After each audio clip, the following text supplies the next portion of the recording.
Jean-Francois Mondegur visits his daughter Lamia every week. She was his only daughter, just 30 years old, when she was gunned down by radical jihadists while having dinner at a Paris cafe. The hardest part after getting over the shock of her death, he told us, is learning to live in her absence. It was November 13th, and 3 teams of terrorists carried out 6 distinct attacks almost simultaneously across Paris, killing 89 here at the Bataclan alone.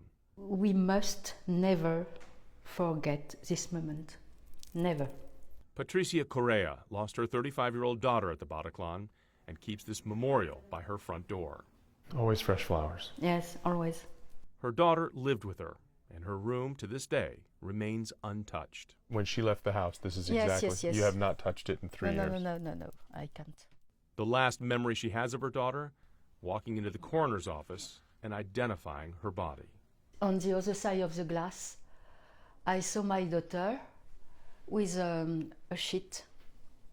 Up to her neck. Yes, it was terrible.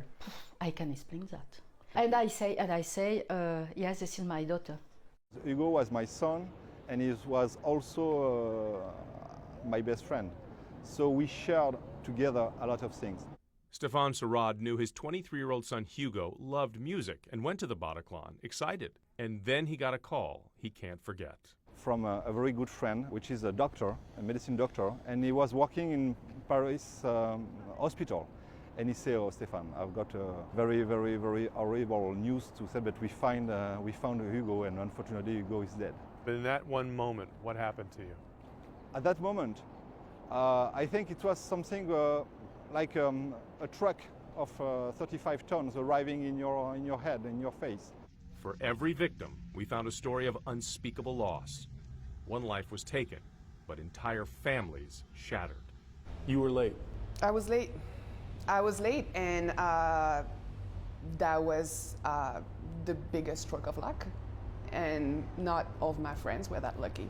Sarah Kay was late that night, and because of that, she's alive. She's a Harvard-trained lawyer practicing in Paris, and when she and her friends finally arrived at the Bataclan, it was chaos.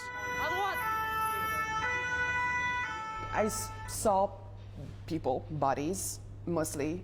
She lost 2 of her close friends that night. I went to a hospital at some point looking for someone. I just ran through an ER screaming a name, and I just saw surgeons operating on gurneys in the hallway. Sirens and smoke, and all night long, just all night. She's haunted to this day and racked by survivor's guilt.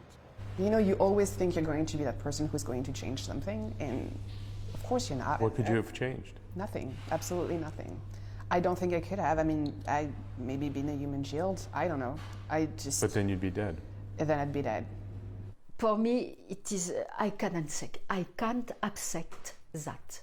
People can kill like that. I can't accept that. No one can make sense of why so many have been killed by radical jihadists across France. The terrorists in France have done more than just kill their innocent victims. They have left a wake of despair.